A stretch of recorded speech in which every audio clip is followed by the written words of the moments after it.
नमस्ते सभी को। देखिए, हम क्लास 10th का चैप्टर 2 भारत में राष्ट्रवाद को पढ़ रहे हैं और हमने इसमें भारत में महत्वपूर्ण तिथियां और डेट वाइज घटनाओं को देख लिया है। इसमें हमने रॉलेट एक्ट, जलियांवाला बाग हत्याकांड, असहयोग आंदोलन, खिलाफत आंदोलन और चोरी चोरा की घटना, ये सब यहाँ तक पढ़ लिया है। आज हम सविनय अवज्ञा आंदोलन से पढ़ेंगे और आइए देखते हैं सविनय अवज्ञा आंदोलन की ओर। तो सविनय अवज्ञा आंदोलन 1921 के अंत आते आते कई जगहों पर आंदोलन हिंसक होने लगा था। फरवरी 1922 में गांधी जी ने असहयोग आंदोलन को वापस लेने का निर्णय ले लिया था। तो फरवरी 1922 में क्या हुआ था? चोरी चोरा नामक स्थान पर एक हिंसक घटना हो गई थी, जिसमें पुलिस कर्मियों को जिंदा जला दिया गया था। ठीक है, तो इस घटना के कारण महात्मा गांधी जी के द्वारा असहयोग आंदोलन वापस ले लिया गया था फरवरी 1922 में। कांग्रेस के कुछ नेता भी आंदोलन से थक गए थे और राज्यों के काउंसिल के चुनावों में हिस्सा लेना चाहते थे। राज्य के काउंसिलों का गठन गवर्नमेंट ऑफ इंडिया एक्ट 1919 के तहत हुआ था। कई नेताओं का मानना था सिस्टम का भाग बनकर अंग्रेजी नीतियों का विरोध करना भी महत्वपूर्ण था। प्रांतीय परिषद चुनाव में हिस्सा लेने को लेकर कांग्रेस के नेताओं में आपसी मतभेद हुआ था। मतलब कुछ नेता जो थे वो चाहते थे कि हम जो प्रांतीय परिषद चुनाव हो उनमें भाग ले, कुछ नेता चाहते थे कि हमें कोई भाग नहीं लेना चाहिए। CR दास मतलब चित्तरंजन दास तथा मोतीलाल नेहरू द्वारा स्वराज पार्टी का गठन जनवरी 1923 में किया गया था ताकि प्रांतीय परिषद के चुनाव में हिस्सा ले सके। तो CR दास और मोतीलाल नेहरू, इनके द्वारा स्वराज पार्टी का गठन जनवरी 1923 में किया गया था। ये जो प्रांतीय परिषद के चुनाव थे इनमें हिस्सा लेना चाहते थे। विश्वव्यापी आर्थिक मंदी की वजह से कृषि उत्पाद की कीमतों में भारी गिरावट आई, ग्रामीण इलाकों में भारी उथल पुथल होने लगी थी। साइमन कमीशन 1927 में ब्रिटेन में साइमन कमीशन का गठन हुआ ताकि भारत में संवैधानिक व्यवस्था की कार्यशैली का अध्ययन किया जा सके। तो साइमन कमीशन का गठन 1927 में ब्रिटेन में हो गया था। ये भारत में संविधान कैसे तैयार होगा उसकी व्यवस्था लेकर आए थे। 1928 में साइमन कमीशन का भारत आना, पूरे भारत से में विरोध प्रदर्शन हुआ। कांग्रेस ने इस आयोग का विरोध किया क्योंकि इसमें एक भी भारतीय शामिल नहीं था। तो जो साइमन कमीशन था इसे व्हाइट कमीशन भी कहते हैं क्योंकि इसमें सारे सदस्य अंग्रेज थे। साइमन कमीशन में सारे सदस्य अंग्रेज थे, एक भी भारतीय नहीं था, इसलिए इसे व्हाइट कमीशन भी कहते हैं। इसमें 7 सदस्य थे। सर साइमन की अध्यक्षता में ये आया था, कमीशन गठन हुआ था, इसलिए इसे साइमन कमीशन नाम दिया गया।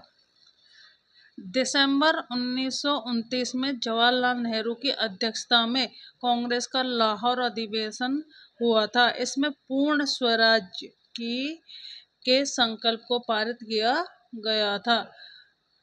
ठीक है, तो दिसंबर 1929 में जवाहरलाल नेहरू की अध्यक्षता में कांग्रेस का लाहौर में अधिवेशन हुआ था। इसमें पूर्ण स्वराज की मांग की गई थी। तो 1 नंबर के क्वेश्चन में पूछा जाता है कि कांग्रेस के द्वारा पूर्ण स्वराज की मांग कब व किस अधिवेशन में की गई थी? तो दिसंबर 1929 में लाहौर अधिवेशन में की गई थी। 26 जनवरी 1930 को स्वाधीनता दिवस घोषित किया गया और लोगों से आह्वान किया गया कि वे संपूर्ण स्वाधीनता के लिए संघर्ष करें। ठीक है, तो स्वाधीनता दिवस यानी स्वतंत्रता दिवस 26 जनवरी 1930 को घोषित किया गया था। नमक यात्रा और सविनय अवज्ञा आंदोलन 1930। जनवरी 1930 में गांधी जी ने लॉर्ड इरविन के समक्ष अपनी 11 मांगें रखी थी। ये मांगे उद्योगपतियों से लेकर किसान तक विभिन्न तबके से जुड़ी हुई थी। तो ये गरीब से लेकर अमीर तक सबकी इसमें मांगों को शामिल किया गया था। इनमें सबसे महत्वपूर्ण मांग नमक कर को खत्म करने की थी। तो जो 11 मांगे रखी थी उनमें सबसे महत्वपूर्ण मांग कौन सी थी? नमक कर को खत्म करने की।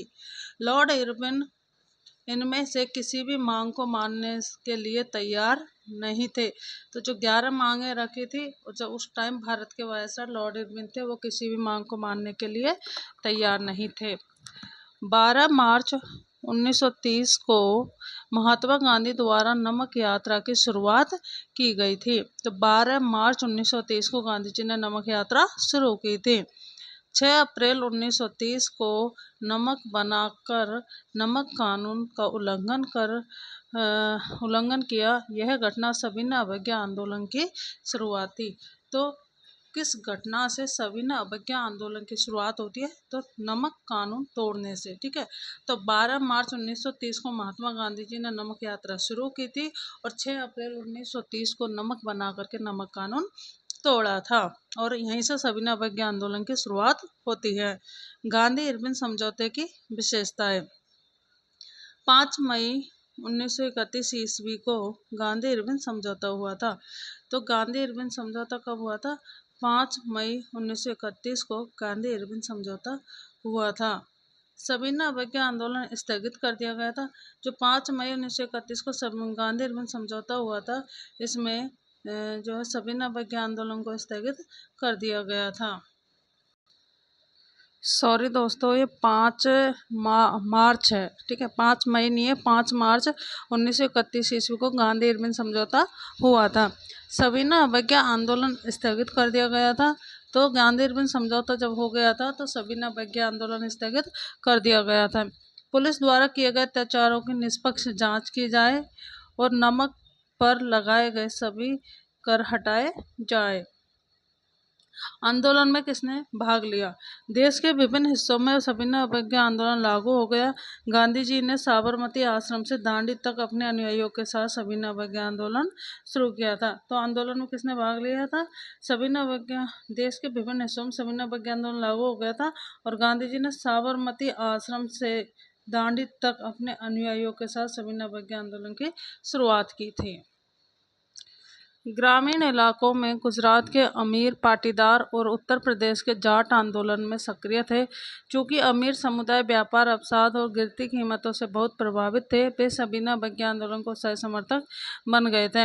व्यापारी और उद्योगपतियों ने आयातित वस्तुओं को खरीदने और बेचने से इनकार करके वित्तीय सहायता देकर आंदोलन का समर्थन किया था। तो इन्होंने सविनय अवज्ञा आंदोलन था, इनको वित्तीय सहायता दी थी।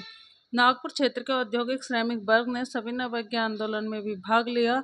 रेलवे कर्मचारियों, डाक वर्कर्सों, छोटा नागपुर के खनिज आदि ने विरोध रैली और बहिष्कार अभियानों में भाग लिया था। सविनय अवज्ञा आंदोलन की मुख्य घटनाएं। देश के विभिन्न हिस्सों में नमक कानून का उल्लंघन किया गया था। विदेशी वस्तुओं का बहिष्कार किया गया था। जो विदेशी वस्तुएं थी उनका बहिष्कार किया गया था, उन्हें जला दिया गया था, उनकी होली जला दी थी विदेशी वस्तुओं की। शराब की दुकानों की पिकेटिंग, शराब की जो दुकानें थी उनको बंद करा दिया गया था। बंद कानून बनाए थे अंग्रेजों ने, उनका उल्लंघन किया गया था। ठीक है, तो ये मुख्य जो घटनाएं थी, नमक कानून का उल्लंघन किया गया था, विदेशी वस्तुओं का बहिष्कार किया गया था, शराब की जो दुकानें थी इनको बंद करवा दिया गया था, बंद कानूनों का उल्लंघन किया गया था। सविनय अवज्ञा आंदोलन में ब्रिटिश सरकार की प्रतिक्रिया। कांग्रेस नेताओं को हिरासत में ले लिया गया, निर्मम दमन किया गया, शांतिपूर्ण सत्याग्रहियों पर आक्रमण किए गए, महिलाओं व बच्चों की पिटाई की गई, लगभग 1 लाख लोग गिरफ्तार किए गए थे।